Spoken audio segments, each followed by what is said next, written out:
objetivos este jueves 1 de mayo. Ir a acumular poder. ¿Dónde vamos, Di Pierri? Bueno, pasó desapercibido porque todos están apuntando a la rosca por el calendario electoral de la provincia de Buenos Aires y están observando cómo se posiciona Cristina Kirchner, qué hace o qué dice la Cámpora y cómo lo contraponen desde las huestes de Axel Kicillof, ¿no? Pero uno de los gobernadores peronistas y que además es el presidente del Congreso del Partido Justicialista, Gildo Infran, había convocado a fines de abril, más precisamente para el 25 de abril, es decir, para la semana pasada, al Congreso Nacional del PJ. Se rumoreaba que sin la venia de Cristina Kirchner, como si hubiese primereado a la expresidenta, Que y la además presidenta. la titular del Sí, PJ, claro. Y eso, por supuesto, se leyó como un desaire y trataron de mitigar el daño que podía generarse a partir de esa interpretación de los hechos desde el sector de la Cámpora, ¿no? Pero ¿por qué había convocado Infran a ese congreso del PJ? ¿O por qué es importante algo que es de una estructura partidaria que, según Cristina, hay que enderezar y ordenar, y según muchos gobernadores o muchos caciques territoriales, no hay que joder con las cosas como están, digamos, ¿no? Sí, dejémoslo como está. Dejemos que statu quo. Porque Utilización de la herramienta. Porque cada cual cuida su quintita. Claro. Esto es algo que le vengo diciendo Sí. a usted. Los gobernadores blindan su propio territorio, no es una novedad. Del mismo modo que Es aquellos que lógico no tienen... también. Obvio, por eso voy a hacer este paralelismo, por más que las responsabilidades sean distintas y por más que nos caigan más simpáticas algunas caracterizaciones que otras, pero los gobernadores que tienen que pagar salarios y administrar sus territorios deciden determinadas cosas, incluso con la antipatía que generan cuando tienen que transar con el poder nacional de turno. Y los líderes de agrupaciones territoriales sin responsabilidades gubernamentales pueden darse el lujo de constituirse como opositores más férreos porque no tienen que administrar territorios y sí pueden cuidar su capital político. Es el caso centralmente de Cristina Kirchner, ¿no? Claro, y en el sentido contrario, el del gobernador Axel Kicillof, que le cuesta cuidar su capital político porque está expuesto a la gestión. Absolutamente. Digo, Ahora, es así. Eso sí, estamos diciendo. obviamente.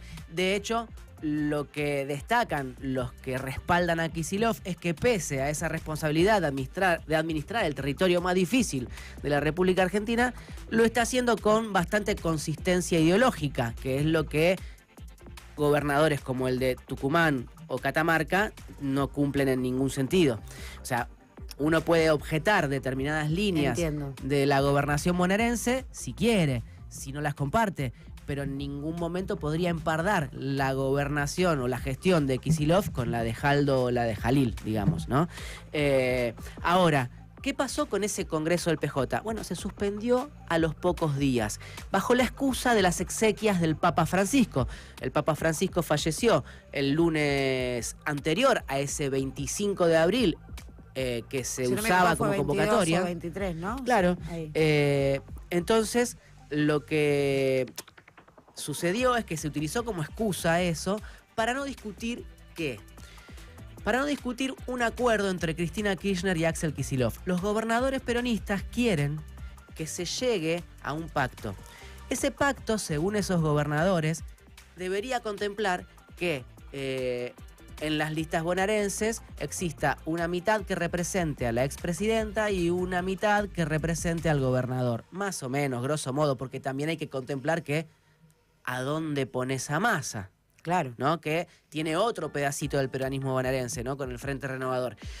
Lo cierto es que cuando uno consulta a los dirigentes peronistas del interior, la respuesta que encuentra es que no están dadas las condiciones para que haya un acuerdo entre Cristina y Kicillof y que esa es la verdadera razón, no la de las exequias del Papa, por la cual se suspendió el Congreso Nacional del PJ del viernes pasado.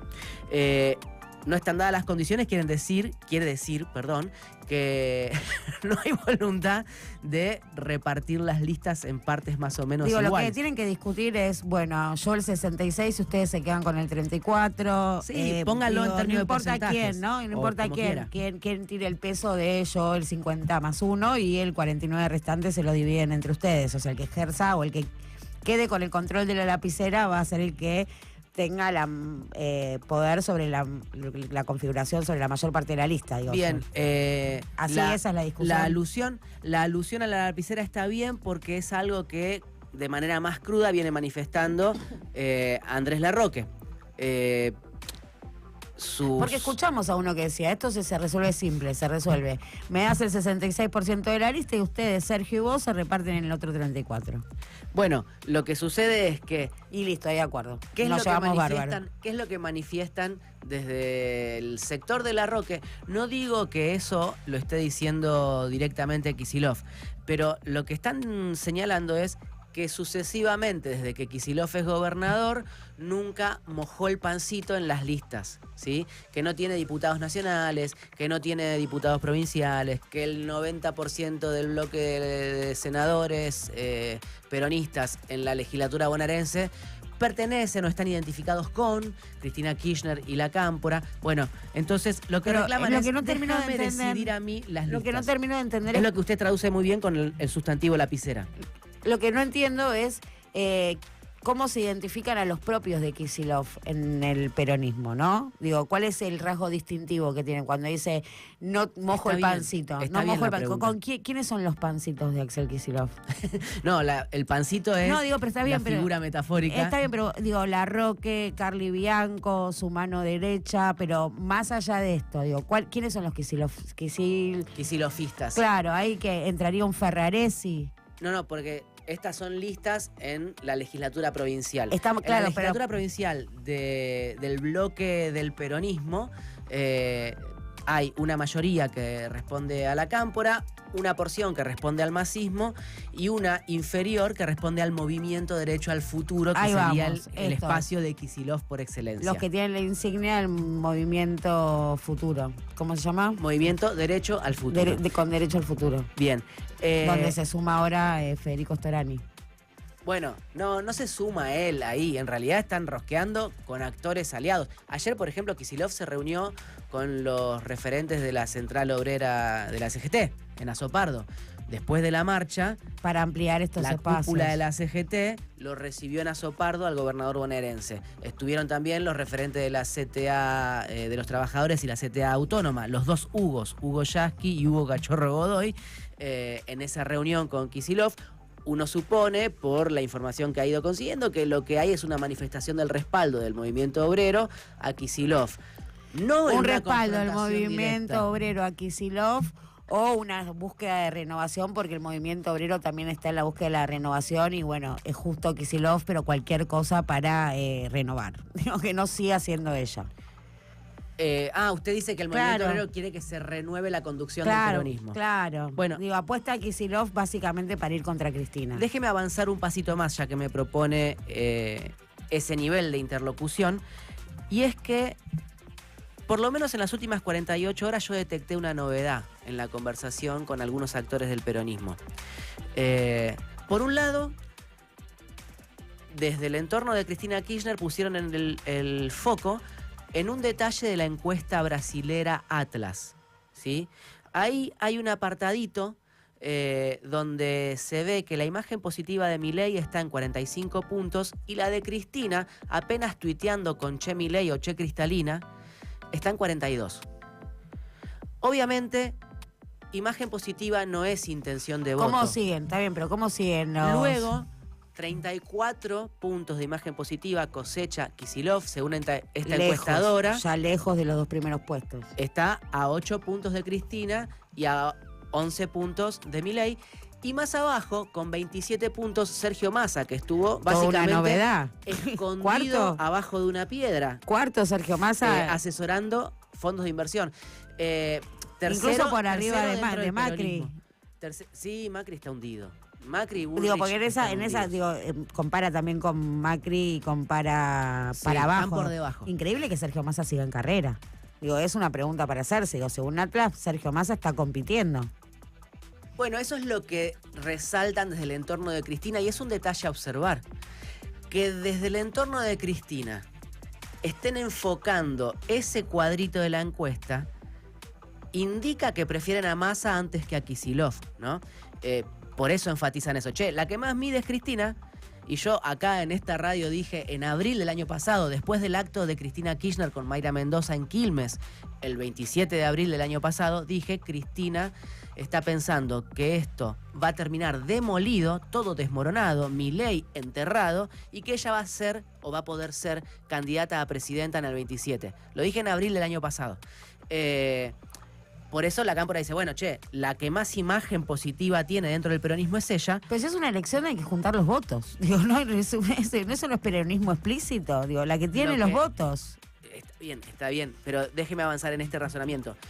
Lo que enfocan desde el entorno de Cristina es, che, mirá, Massa sin hacer nada y asesorando fondos de inversión está a 7 puntos de Kicillof. ¿Sí? Con lo cual, me gusta más Massa. Y Massa cultiva el anhelo de terminar siendo ungido por Cristina como el candidato a diputado nacional este año, porque sin una diputación de ese tipo no tiene es donde difícil plafón que para pueda escalar a una presidencial. La gran pregunta, la gran incógnita es si Cristina está dispuesta a cederle su capital político a Massa cuando ni siquiera se lo pretende ceder a Kicillof después de la confrontación. Es un bicho de poder, es una killer Cristina, es un animal político, difícilmente lo haga.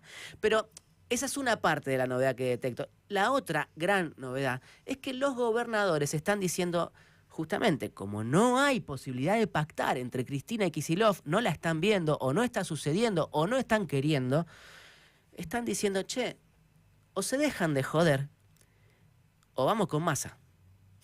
Los de Kicillof, los gobernadores. No, los gobernadores. Los gobernadores, no que, los de que tienen juego propio. Como se los hinchan las intendentes. bolas, claro, se hinchan las bolas y dicen, che, están empezando a repostear cositas de Massa, se sacan fotitos con Massa.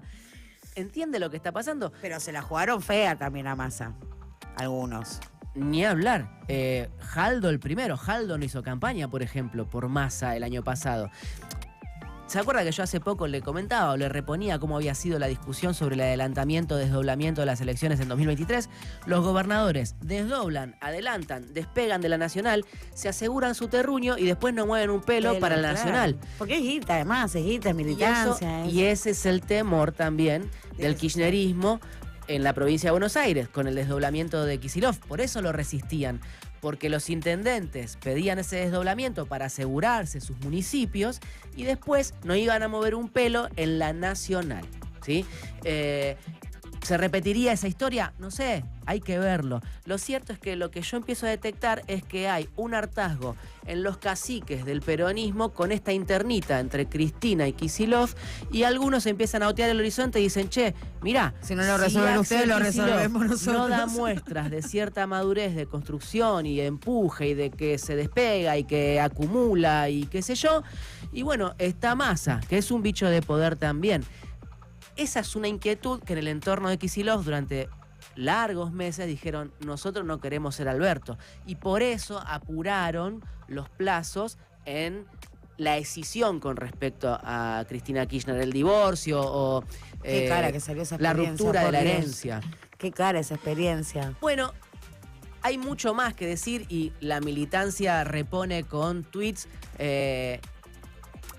detalles más escabrosos sobre esa relación entre Máximo, Axel y Cristina, pero si uno ve el trazo grueso, si uno ve la proyección histórica de dónde viene el peronismo, de dónde viene el kirchnerismo y hacia dónde va, yo me quedo con esta sensación, y es que no está resuelto el punto de acumulación dentro del peronismo porque está muy chiquitito el PJ, tanto que lo podés manejar por Twitter, así como la CGT se maneja por WhatsApp y el tercer piso de Azopardo está vacío. Y hay mucha deliberación por afuera. Yo le dije que les estoy preguntando a los dirigentes con los que converso dónde, cómo se acumula poder, cuál es la forma de construirlo.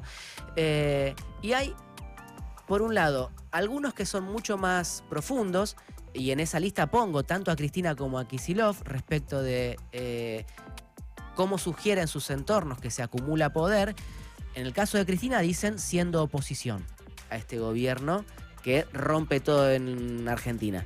En el caso de Kicillof también responden con aseveraciones parecidas. No, claro, no van a, si son fuertemente se quieren configurar como la oposición. Pero escuche esto, porque en la elección porteña, por ejemplo, se ven algunos visos de lo que puede pasar luego a nivel nacional, ¿no? Hay 3 listas peronistas para el 18 de mayo en la legislatura porteña. Hay una que puede llegar a salir primera o puede quedar segunda si es que... La de Santoro. 3 listas peronistas y la que puede consagrar es la de Santoro. Digo, bueno, para mostrar el grado de contradicción también que hay cuando en las definiciones que damos. Absolutamente. Bueno, ayer Juan Manuel Abalmedina en Radio Splendid dijo que lo de Santoro es larretismo progre. Me parece injusto para muchos dirigentes que están después dentro de esa lista. No diría que Pitu Salvatierra es larretista progre, por ejemplo, ¿no?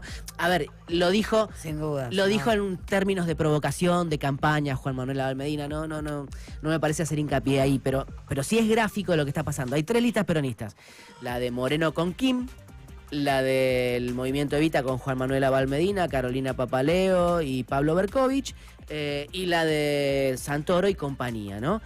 Ahora, que haya 3 listas, por un lado, revela que hay peronismo por fuera del que se supone legítimo, original o el que detenta la marca. El que tiene el sello, claro. Claro, hay peronismo por fuera del sello.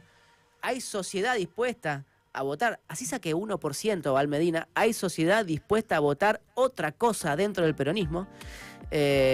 Y eso puede trasladarse al resto del país también. Entonces, cuando uno pregunta, che, ¿cómo se acumula?